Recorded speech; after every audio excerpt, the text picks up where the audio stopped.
Ladies and gentlemen, thank you very much for being with us today. The subject that we are looking at today, the global economy, the challenges of emerging nationalism, I think it's a particularly relevant topic given what we've seen with the United States in the last 1 year, the fact that rates have been raised so many times, the fact that at the moment we see a great deal of tension between China and the United States, the trade war, as it were, is a constant concern. Over here in Europe, we've got concerns over Brexit as well. How does this impact billions of people across the world? Where do emerging economies, for example, stand as a result of all of this? Or is this threat, is the word threat perhaps a wrong word? Is it all hyped?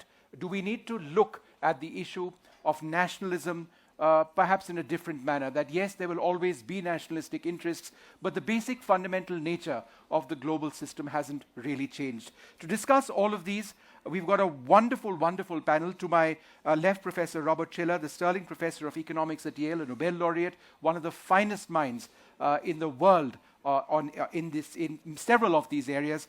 Professor Raghuram Rajan, a lot of us over here from India would know him as the last RBI governor, distinguished service professor of finance at University of Chicago at the moment. Gary Reeder, the global head of clients and markets at KPMG, on the far side, as it were, and Marietta Schaake, member of the European Parliament from the Netherlands. Professor Rajan, let me come to you first. Just a couple of days back, you had Geeta Gopinath of the IMF basically say that the trade scenario is the trade war, as it were, is a potential threat to global growth. The IMF has brought down its growth projections. Do you believe that this is a threat that's going to remain for the foreseeable future? I think we will see some kind of a deal between the United States and China over the next couple of months. My sense is both sides feel that it is necessity, there is a necessity to declare a truce, but I think it'll only be a truce. That the deeper differences between the two countries will take time to iron out. Really, we have a clash between the US and China on who occupies pole position in the global economy and how the institutions that govern the global economy, the multilateral institutions, are going to change. And of course, this is as much a clash about the economics as it is ultimately a strategic and a military clash. So I think the issues go much beyond trade. We will see, some agreement. It may have some elements of, how do we monitor intellectual property, whether you will allow FDI without people having to enter into joint ventures and so on. But will it deal with the fundamental tensions between the two countries? I'm skeptical that one agreement can do that. Yeah. So we may see the clouds lifted, but I think to see them entirely go away is probably over-optimistic. Yeah. Professor Shiller, in fact, I was going to refer to some of the other tensions between China and the United States. It's as Professor Rajan mentioned, a fight for pole position in a sense. If you look at the South China Seas, the fact that the United States and China have very differing perceptions, the huge militarization of the Pacific Ocean, the United States turning its attention to the Indo-Pacific region. This is where China and the United States now stand. So therefore, in as much as both countries require each other from an economic standpoint, isn't this battle going to, in a sense, define the foreseeable future? Well, I haven't thought that way. The South China Sea issue hasn't really polarized.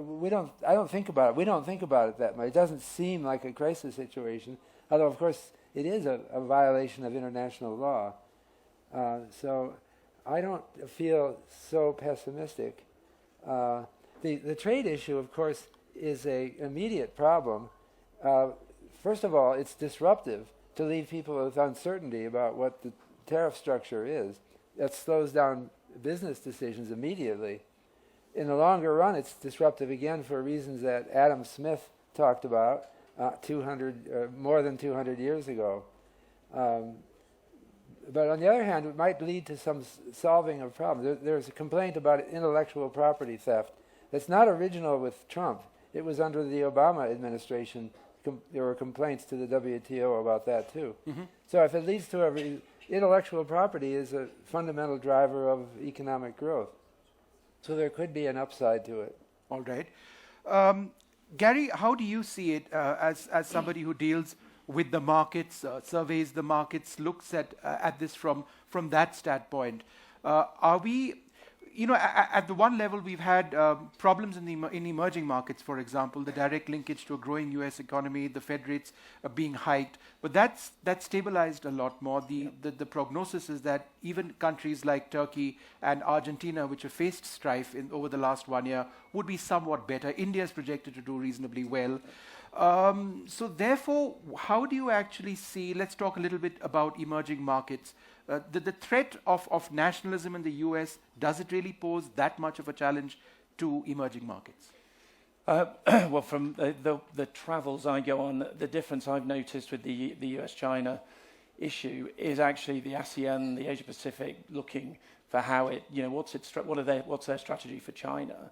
I think in prior visits, it was much more the influence of the US and the interaction with the US. Yeah. So I think that is a noticeable change, and I'm surprised quite how quickly that has come about, actually.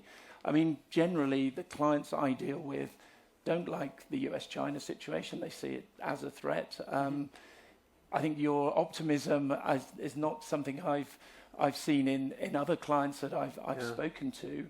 I think they see it, and I think the interesting thing as well, it's not just about trade. It's about IP, it's about technology, it's about data, it's about many other things rather than just trade. And I think we're in a world now that rather that the countries look for a solution that benefits all, there's got to be a winner and loser in each of these scenarios. And that's what troubles me, and I think troubles organizations too, that who's going to win and who's going to lose. You can't see people compromising and coming to a win-win in these kind of situations. And I think that's a concern, and it's certainly a concern of my clients. Professor Rajan, is it a worry that some of the rhetoric that we see from the United States, from Trump specifically, is dangerous? For example, if you look at Turkey, a country which is trying to emerge economically from the problems which they faced and are, in a sense, struggling to do that, if you have the US president tweeting, and I quote, the US will devastate Turkey economically if Ankara decides to attack Kurdish groups in Syria. How does this help? Look, there is a language of international discourse that people are used to, and certainly President Trump doesn't adhere to that language. My sense is people adjust to that new language. I think the greater concern is not so much the language, but the process of US policy making, and whether the structures that are in place to create deliberate policy sometimes are broken down by these kinds of statements, observations. If you recollect, a few weeks ago, President Trump announced that the US was withdrawing from Syria. And of course, since then, we've seen some pretty strong backpedaling from the administration. So I think it creates a certain amount of uncertainty about what truly is on the minds of US policymakers, which is why typically presidents are hesitant to go ahead of the pack. But I think also the recipients tend to adjust for the fact that they've gotten used to a different kind of language from President Trump. Yes, some of them have started ignoring that as well. I don't think yes. we ever get completely used to that kind of language. The thing that bothered me the most about Trump is when he used the words fire and fury with regard to North Korea. Now, it is North Korea, which is provocative then, but no one should ever use language like that, because people won't forget that. And they can't take that kind of threat into, they can't learn to say, oh, that's just the way he talks. Well, let's just hope it's rhetoric and nothing more substantial than that. Mariette, if we just focus a little bit on Europe and the entire Brexit situation, that's nationalism at another level. Some would call it bizarre nationalism. But it still represents a threat, not just to Europe, but I think the signals, and economically there could be linkages to other economies as well. How do you see that as a real problem going forward for economies around the world? So I think in Europe we are now faced with the UK in frankly, a political chaos. And we've talked about President Trump, we talked about trade wars, and I think all of this boils down to questions of governance and political leadership.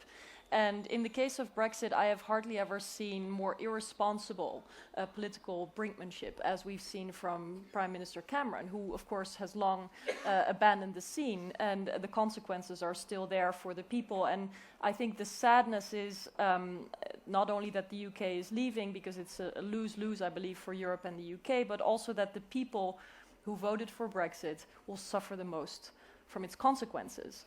And I can only hope that the lessons of Brexit, all of them, questions about political leadership and the absence of it, articulation of what could happen in the case of Brexit, which was really absent. We were discouraged as European politicians from getting engaged because we were presumed to be poor messengers for what European cooperation means. And now we can see letters in British newspapers every day from Germans, maybe the Dutch tomorrow, the French the day after, saying, we will miss you. We care about our relationship, not only economically, strategically, for security reasons, but people to people. The Brits were part of the allies that liberated our continent. That is a deeply felt connection, not only through modern day relations, but really also historically. So I think there are a lot of lessons learned, but it has also changed the dynamic for the rest of the EU 27 member states, where I see profoundly more leadership in terms of multilateralism, rules-based trade, which is what I believe this is all about. Yeah. It is about not only having rules of fairness on the books, but also a perception of fairness among the people, about the redistribution of the macroeconomic benefits that trade can bring if it's done well, and how it trickles down. So I'm a big believer in Europe stepping into the void that America leaves under Trump, and working with partners that are like-minded, such as India. I really believe there's an extraordinary opportunity, and I hope you all see it too, for closer cooperation between India and the EU. And I hope that there will be also leadership coming from India towards that, because in a time of geopolitical clashes and repositioning of great global powers, we cannot overlook the significance of India as a democracy and as a potentially stronger player in this whole space. Yeah. I think those comments are very welcome to a large Indian group over here. Gary, just taking off from where what Marietta was speaking, when we talk about nationalism and redefining nationalism, and we talk about blocs, and we talk about the United States and their goals, we often tend to criticize the United States. But if you look at the other countries, for example, India, which is actively part of a bloc which some would call an evolving military bloc, with the United States, with Australia, with Japan as well, encountering the growing strategic presence of China, we could be entering a phase where economically the future is quite risky. So it's not just about nationalism in America, it's also about the belief in nationalism in so many areas. India, for example. Well, definitely, and as the only Brit on the panel, I could not agree more with what you just said, and it breaks my heart every day to see what is happening there. I think to your question, I think that we focus on Brexit, we focus on the US. You see this topic, and you hone in on Trump, and you hone in on Brexit. I think there are many other things that are maybe not byproducts, not the right word, but are similar. You look at the governments in Poland, in Hungary. We've mentioned Turkey already. Look what's happening in Brazil, what's happening in Mexico. Everywhere populism is taking hold, and the instability that that's creating, I think, is significant. And I think why it's more significant is because the US is withdrawing. We do a lot of work with an organization called Eurasia that many may know. Ian Bremmer's been much visible here in the past. And he talks of his G0 world, that actually a lot of the instability is because US is backing away from its prior role as sort of global policeman. So you've got these populist developments at the same time as sort of US is withdrawing in terms of this role that it took part in the place. So I think all of that is a cocktail of great instability, actually, and just perpetuates, I think, the populist view. Yeah. Professor Rajan, one of China's big efforts has been the Belt and Road Initiative. They say that it's not anything but an economic effort at reaching out to countries ultimately all over the world, but certainly initially in Asia. Be that as it may, India, for example, has lots of problems with that. We believe that it affects our sovereignty because of where the road physically lies or goes through what we call Pakistan-occupied Kashmir. These divergent views exist. So how exactly does one, for example, the world's largest democracy, India, and a country like China overcome these? Because both have nationalist interests. Right. Look, I think the emergence of populism in the West creates an opportunity because we are moving to a multipolar world, at least economically. And certainly, from the perspective of defense, the US is still by far and large the strongest army and defense forces in the world, but China is catching up, and of course, as far as numbers go, there are other countries that are closing in. The broader point is that the world was made with the United States at its center post-World War II. The Allies came together and created multilateral institutions which would essentially give the US veto power. But the US was accepted because in a sense it was the largest and the most powerful country in the world, but also it rarely exercised that power. It was a very benign hegemony, if you will. And these organizations flourished. We got global trade. The rise of China in part was facilitated by the United States. The problem today, however, is that we still have those institutional structures, but we haven't adapted for the fact that now there are a number of countries knocking on the door. And we have to have a new rules-based system which doesn't necessarily give the US that central power, but acknowledges that Europe is big, the US is big, China is big, eventually India and Brazil will also be big players. And their role has to be recognized in these institutions.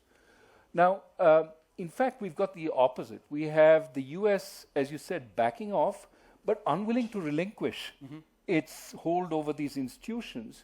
In fact, what we've seen with the World Bank presidency opening up is they want to put a US person, regardless, even though there is no strong belief in multilateralism in this administration. And that's to my mind, playing into this, where a situation where China says, okay, if they won't let us in, we're going to create our own separate structures. And we're going to challenge the existing structures by working outside. And there is already talk that the Asian Investment Bank that China has created actually rolls out loans faster and in a more effective way than the ADB or the World Bank. And so, my mind, if we don't have a change in these, we will get more of the world that China makes. Right. And But talk about Belt and Road, if you will, because it's a huge initiative. Well, and it's problematic at so many levels. Well, it is. So it has so many objectives. It has so many sides to it. If you see it from the perspective of some of the countries for which they've had successful projects financed, China is providing finance that's not available elsewhere.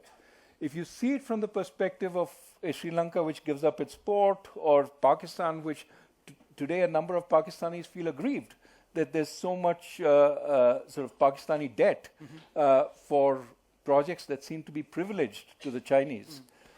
I think the Chinese certainly are trying to expand both the economic influence as well as to some extent the political influence.